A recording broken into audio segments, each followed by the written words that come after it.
Estás escuchando Curiosidades de la Historia de Historia National Geographic. Hoy hablaremos de la vida en una plantación de Estados Unidos.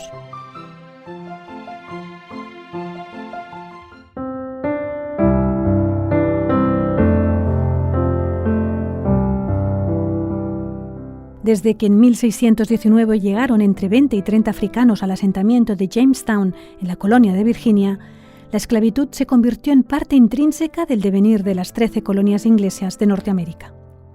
Tanto que cuando estalló la Revolución Americana en 1775 y Estados Unidos se convirtió en un país independiente, el sistema esclavista fue legalizado en todo su territorio. La Constitución, ratificada en 1787, declaró que los estados serían representados en el Congreso según el número de personas que los habitaran. Mientras un blanco equivalía a una persona, un negro era considerado como 3/5 partes de la persona, lo que rompía la igualdad entre las dos razas en términos legales y económicos y convertía a los esclavizados en propiedades de los amos. Fue sobre todo en los estados del sur donde la agricultura se volvió totalmente dependiente de la mano de obra esclava. Allí, junto a una mayoría de pequeños terratenientes y granjeros que tenían 2 o 3 siervos, se desarrollaron grandes plantaciones en las que trabajaban decenas o cientos de esclavos. En la época colonial, muchas se dedicaron al cultivo del tabaco y con posterioridad del azúcar, pero el sector del algodón se hizo dominante desde finales del siglo XVIII tras la invención de la desmontadora, una máquina que permitía procesar y separar de manera rápida las fibras de esta planta de las semillas y la suciedad. Ello obligó a la importación sistemática de africanos. Cuando a principios del siglo XIX se abolió ese comercio, lo sustituyó la compra-venta interna. En 1863, cuando Lincoln proclamó la emancipación, Estados Unidos tenía más de 3 millones de afroamericanos esclavizados. Una particularidad de los esclavos negros de Estados Unidos, en comparación con los del resto de América, reside en los testimonios de sus vivencias que dejaron por escrito. Entre los numerosos textos autobiográficos escritos por ellos mismos, sin la ayuda de amanuenses blancos, destacan 2. Narración de la vida de un esclavo norteamericana, escrita por él mismo, 1845, de Frederick Douglass, y Peripecias en la vida de una joven esclava, escritas por ella misma, 1861, de Harriet A. Jacobs. En ambos se desgrana la dura existencia de una población que paradójicamente vivía en una república basada en la igualdad de los seres humanos dentro del derecho constitucional. La vida de los esclavos estaba regida por un sistema de vigilancia que hacía que cualquier acto que contraviniese las reglas del amo fuera castigado por el plantador o por sus capataces. Harriet A. Jacobs habla de un plantador vecino de su amo, un hombre sin modales y sin ninguna educación, pero muy acaudalado, que para controlar a sus 600 esclavos, a muchos de los cuales ni tan siquiera conocía, contaba con capataces bien remunerados.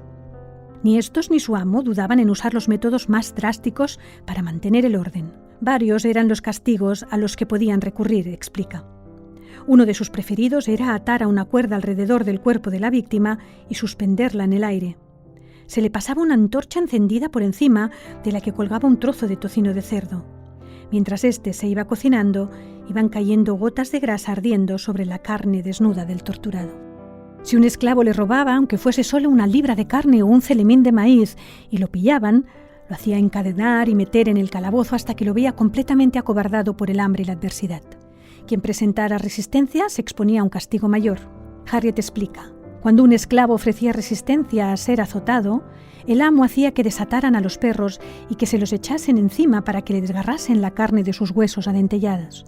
El amo que hacía esto era un hombre extraordinariamente refinado, al que se tenía por un perfecto caballero, y él mismo se jactaba de ser buen cristiano, si bien Satanás no ha tenido jamás mejor discípulo. Y todo ello, además, se realizaba con una total impunidad. Tanta era la protección que le deparaban sus riquezas que nunca había tenido que rendir cuentas por sus crímenes, ni siquiera por los asesinatos. La administración de castigos y los actos de crueldad no estaban restringidos a los amos. Sus esposas también participaban en esos hechos. Frederick Douglass cuenta el caso de la esposa del plantador Giles Hicks, quien asesinó a la prima de mi mujer, una muchacha de unos 15 o 16 años de edad. Una noche la pusieron a cuidar del bebé de la señora Hicks, pero se durmió y la criatura se puso a llorar. Como ella no había podido dormir las noches anteriores, no oyó los lloros, que despertaron a la señora Hicks, y ésta, al darse cuenta de la lentitud en reaccionar de la joven, saltó de la cama, cogió un palo de madera de roble de la chimenea y del golpe con el que le atizó le rompió a la joven la nariz y el esternón, con lo que la mató. Se dictó una orden de arresto, pero jamás se hizo efectiva. Por su parte, Jacobs refiere que su ama no tenía espíritu para supervisar los asuntos domésticos, pero sí temple para estar sentada en el sillón y contemplar cómo azotaban a una esclava hasta que le chorrease la sangre por los latigazos. Era miembro de la Iglesia, pero el participar de la Eucaristía no parecía hacerla más cristiana. Si a la hora exacta que ella quería no estaba servida la comida del domingo, entraba en la cocina, esperaba hasta que los platos estuviesen llenos y entonces escupía en todas las ollas y sartenes que se habían utilizado para cocinar. Esto lo hacía para impedir que la cocinera y sus hijos pudiesen aprovechar las escasas sobras de la salsa y otros restos como propia comida. Con todo, había cosas peores que los continuos castigos físicos o las jornadas agotadoras de trabajo. Por ejemplo, la separación forzosa de los familiares, incluidos los hijos. Harriet Jacobs contaba que durante un día de venta de esclavos vi cómo una madre llevaba a sus 7 hijos a la subasta. Era consciente de que le arrebatarían a alguna de aquellas criaturas, pero lo que jamás se pudo imaginar es que se las arrebatarían todas. Los niños fueron vendidos a un tratante y la madre fue comprada por un hombre de su propio pueblo.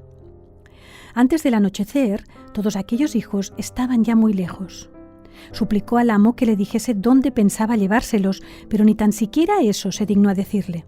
¿Cómo se lo iba a decir, sabiendo cómo sabía que los iba a vender uno a uno allá donde le ofreciesen mejor precio? Encontré a esta madre por la calle y todavía hoy llevo grabada en la memoria aquel desesperado y demacrado rostro. Angustiada se retorcía las manos diciendo: «Desaparecidos, todos me han desaparecido. ¿Por qué no se me lleva Dios?». Igualmente deshumanizadora era la explotación sexual que sufrían las esclavas por parte de los amos. Jacobs evoca la impresión que ello causaba en una niña. Para aquellas que viven en esclavitud, el mismo inicio de la vida se encuentra ya oscurecido. Incluso la niña pequeña, que es enseñada a servir al ama y a sus hijos, aprenderá antes de cumplir los 12 años la razón por la que el ama aborrece a esta o a otra esclava, la amante de turno del amo. Llegará a conocer antes de tiempo la maldad de las cosas y pronto ella misma aprenderá a estremecerse cuando oiga acercarse los pasos del amo y se vea resignada a reconocer que ya ha dejado de ser una inocente niña. Si Dios la ha agraciado con la belleza, ésta se convertirá en su más terrible maldición. Las esposas de los plantadores no eran ajenos a estos abusos. En muchas ocasiones, escribía Jacobs en su autobiografía, las mujeres sureñas se casan sabiendo que el hombre que han tomado por esposo es el padre de un buen puñado de niños esclavos. Sin embargo, esto no las sulfura, pues consideran que las criaturas forman parte de la propiedad y que son tan objeto de venta como lo puedan ser los puercos de la plantación. Además, no es muy extraño que ellas mismas se lo hagan notar al ponerlos en manos de tratantes tan pronto como le es posible, con el propósito de hacerlos desaparecer de su vista. El ambiente de inmoralidad alcanzaba igualmente a los hijos de los propietarios blancos. Según atestigua Jacobs, los hijos del amo están pervertidos, incluso en su más tierna infancia, por el pernicioso ambiente que les rodea. Y las hijas tampoco escapan del todo a esta influencia, pues en ocasiones este hombre se ve justamente castigado por las ignominias que causa a las hijas de los esclavos. Desde su niñez, sus propias hijas oyen cómo él y su esposa discuten por alguna esclava, y traicionadas por la curiosidad, se enteran muy pronto de la razón. Servidas como son por las jóvenes esclavas a quienes su padre ha obligado a la perdición, escuchan conversaciones que no deberían oír ni criaturas inocentes ni nadie más. Por otra parte, las esclavas también eran empleadas como máquinas reproductoras para obtener nuevos esclavos. Las mujeres no tienen ningún valor a menos que sirvan para incrementar el ganado del amo. Son igual que animales, afirmaba Jacobs. Frederick Douglass contaba un ejemplo ilustrativo. El señor Covey era pobre y como estaba empezando a labrarse un camino en la vida, solo pudo comprarse una esclava. Como él mismo declaraba, la compró para la cría. La mujer se llamaba Caroline. Era una mujer corpulenta de unos 20 años de edad y había dado a luz a un niño, lo que demostraba que servía para lo que este hombre quería. Tras comprarla, arrendó un negro casado al señor Samuel Harrison para tenerlo con él un año y lo obligaba a juntarse con ella todas las noches. Era habitual asimismo que los esclavos sufrieran el racionamiento de la comida y la ropa.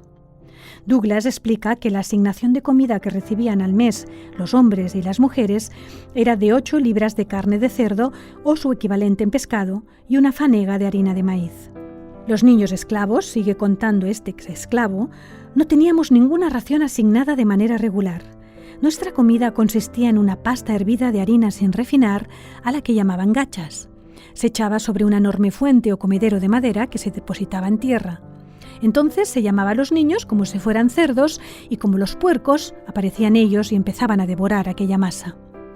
Algunos se ayudaban con conchas de ostras, otros con trozos de tejas, otros con las manos, pero ninguno con cuchara. El que comía más deprisa es el que comía más, el más fuerte el que se llevaba la mayor parte, con lo que pocos dejaban el comedero saciado. Respecto a la vestimenta, Douglas detalla que la asignación anual de ropa consistía en 2 toscas camisas de lino, un par de pantalones de lino, como las camisas, una chaqueta, un par de pantalones de invierno confeccionados con una tela tosca de paño de color negro, un par de calcetines y un par de zapatos, todo lo cual no habría ascendido a un total de más de $7. Lo que les correspondía a los niños esclavos se daba a las madres o a las ancianas que los cuidaban. Y prosigue. A los niños que todavía no podían trabajar en el campo no les correspondían ni zapatos, ni calcetines, ni chaquetillas, ni pantalones. La ropa que se les asignaba consistía en 2 camisas de lino burdo al año. Cuando se les rompían, iban desnudos hasta que llegaba el día del nuevo reparto. Durante todas las estaciones del año se podían ver niños de 7 a 10 años de edad de ambos sexos que iban casi desnudos. Los testimonios de estos autores destacan otra forma de opresión no menos gravosa para los esclavos: su exclusión de la educación.